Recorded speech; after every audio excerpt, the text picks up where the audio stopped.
Hi everyone, today I am going to answer a question and I will read the question.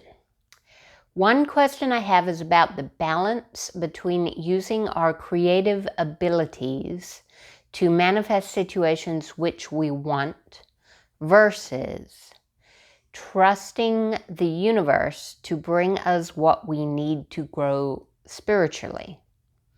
For example, if I am able to use my creativity to make me feel good and avoid pain, am I stifling my own spiritual growth, which we know often happens through pain? This is a really important question. The very short answer to this question is that no, you are not stifling your ability to grow if you're using your creativity and clarity to make yourself feel good.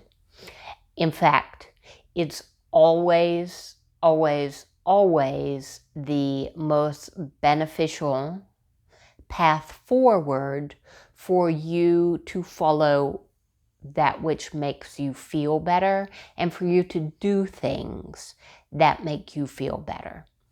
And the reason for that is because of where emotions come from. Emotions are your feeling that you are on the right path moving forward in conjunction with what your larger energy wants for your growth as a person.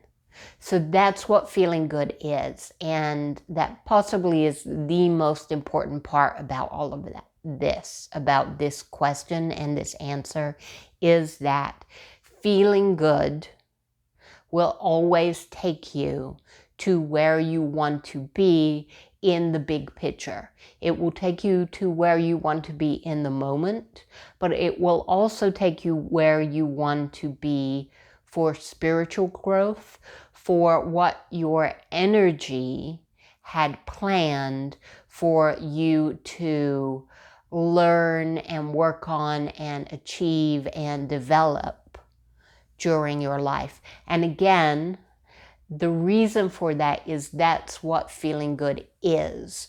Feeling good is that emotion that you get, which is your larger energetic being being expressed into its full, into the physical world.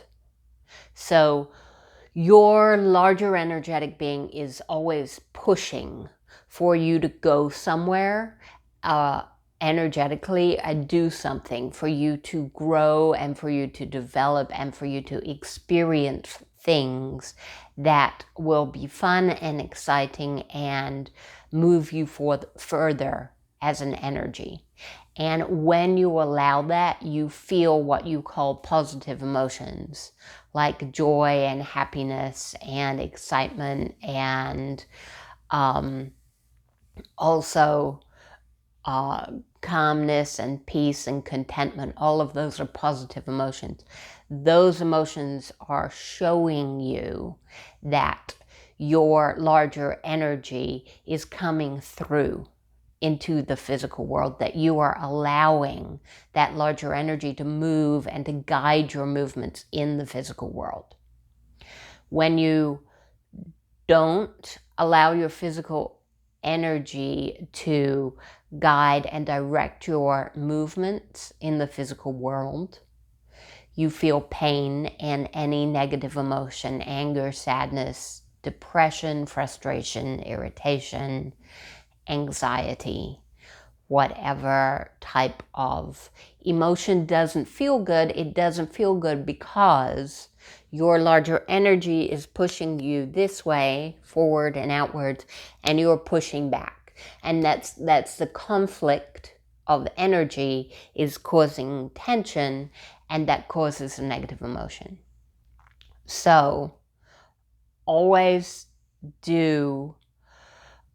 come to a place where you feel as much clarity as you can in the moment, and then act towards what makes you feel good.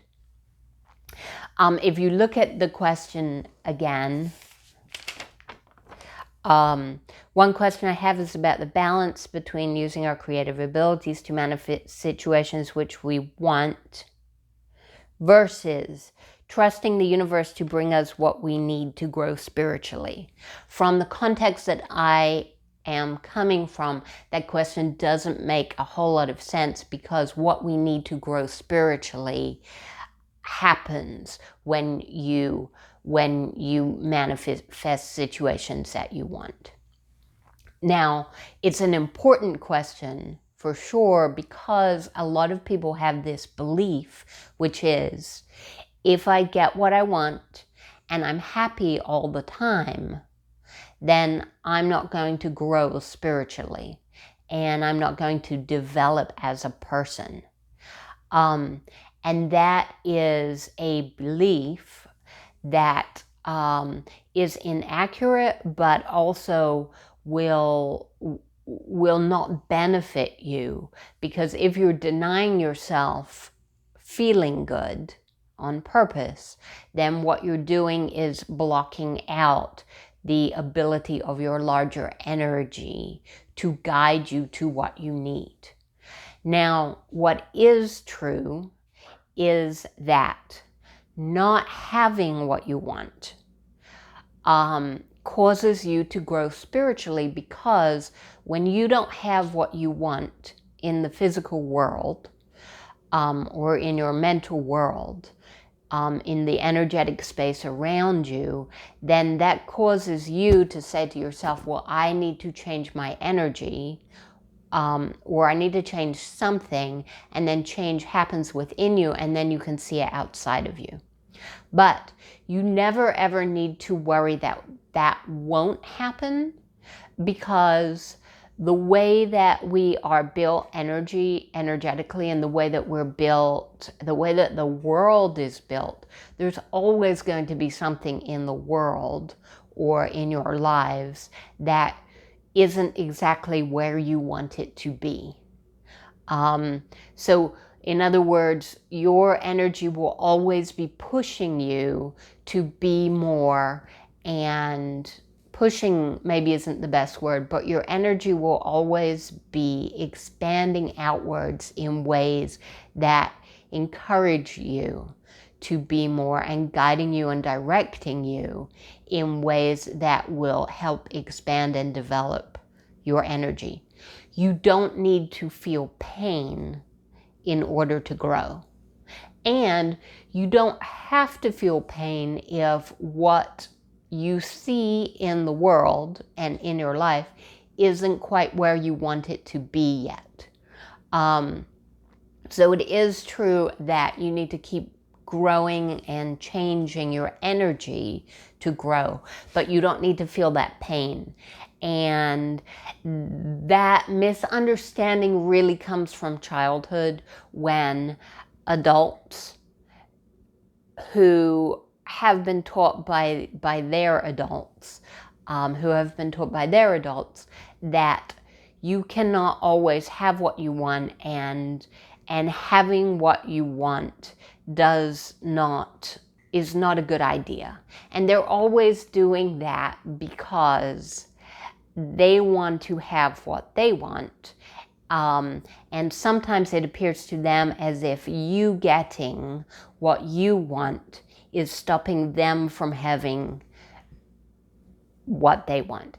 Now, all of that is rooted in another misunderstanding, which is this idea in the world that it's a conflict of energy, that there is a limited number of things that can be created, and that we have to fight over what can be created and how it can be created. So that is an energetic misunderstanding when someone tells you, you cannot have what you want because I cannot be happy if you have what you want. So that is not true at all. For someone, for an individual to be happy, the only thing that they need to worry about is creating that energetic space in them where they're allowing that energetic movement forward. And that energetic movement will bring them joy always. It does not matter what anybody else is doing. So once you understand that, you can give up some control of what other people are doing, and you're then helping collectively undo this assumption that that your happiness depends on what other people are doing. And it doesn't. And as you undo that, and as we start to see a different way of being, then it becomes more clear that pain, we won't be teaching our children and the little kids around us that their pain is necessary for our happiness, and that humans have to fight over happiness, and that pain is somehow beneficial.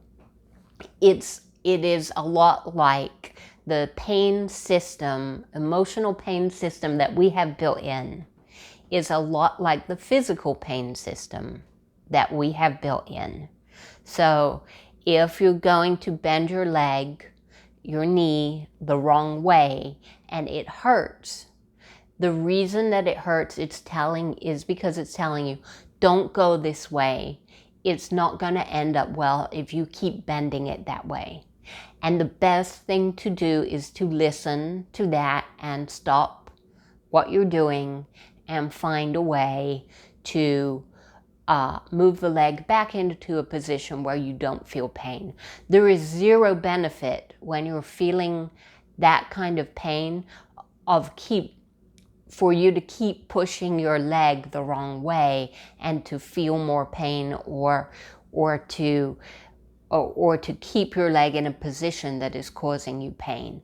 And the reason I'm using that example is because we know that instinctively, if you put your hand in a fire and you feel pain, the smart thing to do is to move your hand out of that fire. So the same is true for emotional pain. If you're feeling any kind of pain, stop and regather your energy, regather your intent.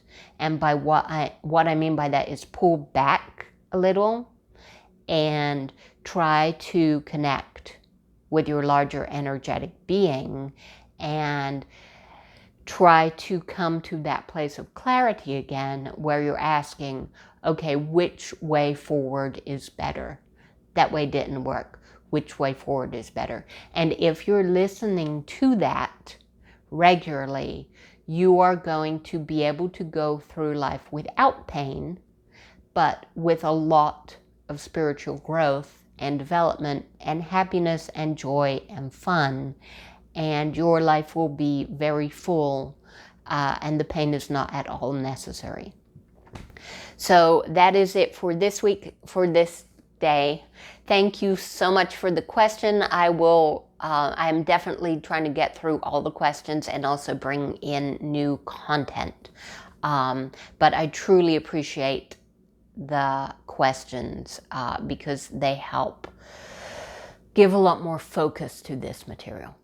So thank you, and that's all for now.